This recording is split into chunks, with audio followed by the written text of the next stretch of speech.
Hi all, we are in the car.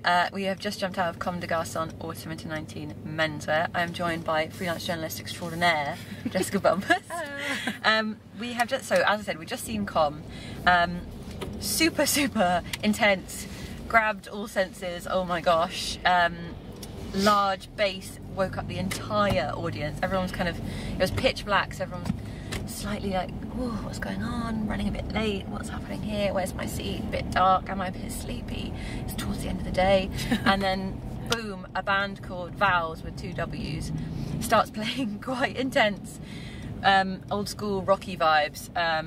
We thought it sounded a bit like Human League at points, which literally sent the entire crowd going, ah! Oh my god. So everyone snapped to attention. All black looks to follow, except for a few little twinges of colour here and there. But the majority of black looks, streaky black eyes, a collaboration with Air Jordans on the feet, again in black. So really intense music, really intense aesthetic.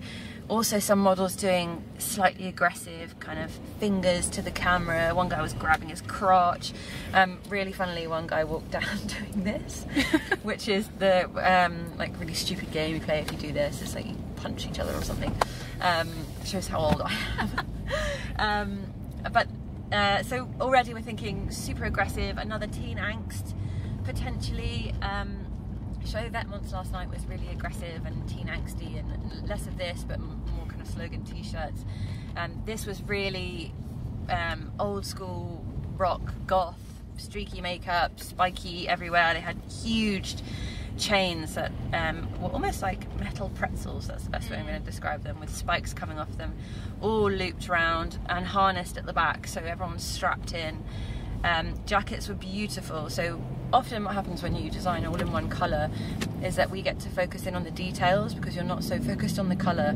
So beautiful, almost, I think, astrakhan waistcoat style that cut across the back. Beautiful long jackets with tails as well, and really fun bottom halves, fishnet tights, cycling shorts underneath fishnet tights, and then socks, and then trainers.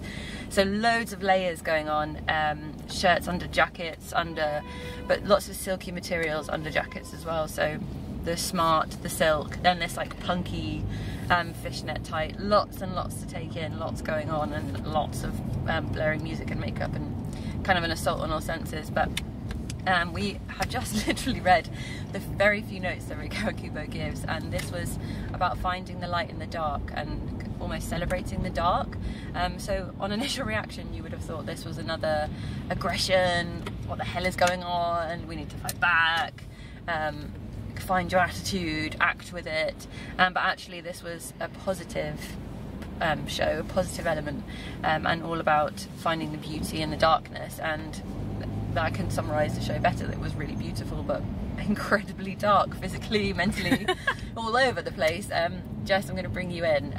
What were your initial reactions? Well, yeah, just going back to like the title, I think obviously it's quite apt because obviously if you are in dark times then the only way is up, so searching for optimism, which I think, you know, if we're looking broadly, social, political, cultural, climate, context, everything, and also I guess it's quite sort of punky, and so if you look back at punk, obviously that was a movement of sort of rebellion but expression, so yeah, it was definitely an assault on all senses.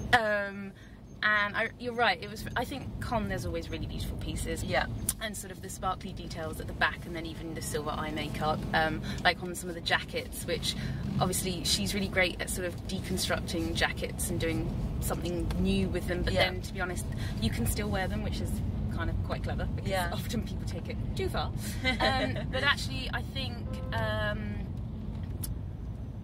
mean, again, aggressive was kind of with the chains that almost look like bike chains and almost like pedals at the back. And I guess there's that idea of like being weighed down. So again, if you're weighed down, there is that sense of optimism that finally you can break free from the shackles. And so I guess that's, you know, finding the light and the beauty.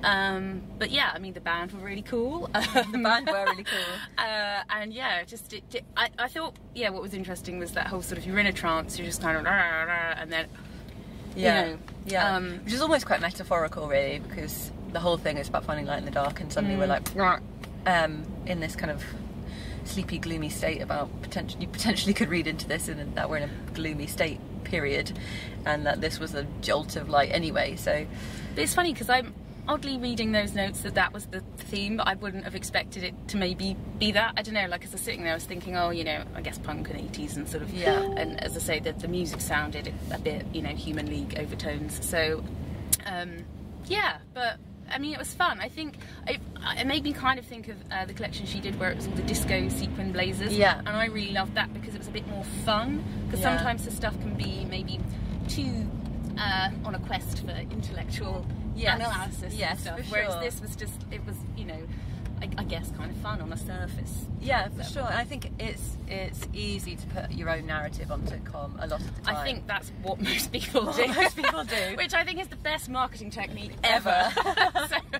Yeah, for sure. But interesting you mentioned sequins of previous seasons, because there was actually a front smock sequined look that was back-ended with a little bum, little cycling short bottom poking out from behind, which again is exactly what you're saying, this fun element, and it's nice to see that because the women's wear last season was quite heartbreaking and sad, and also I think the menswear was a little bit, again, chains and breaking free of chains, and so it's nice to see that this is finding light in the dark, and perhaps the previous seasons were moving through the darkness and now we're finally getting to the tunnel, so hopefully women's wear will be a joyous event. But I think it's also, we were briefly mentioning them, but quite emblematic of, I think, this Paris Fashion Week's been really strong. We're seeing lots of different stuff and it's not the same old. Yeah. And I think this, because it was so sort of, it pulled from a different time and era and place compared to, say, we've been here seasons before and we've seen the exact same from everyone across the board, and that, obviously not Comme, but that just got really boring, whereas I just feel like this was like another deep dive into something interesting to make it what I feel to be quite a strong fashion week so far. Yeah, I think that's a lovely note to end on. We are on our way to Dior, so there'll be a live review of that coming up next, but thank you guys very much for watching. Bye!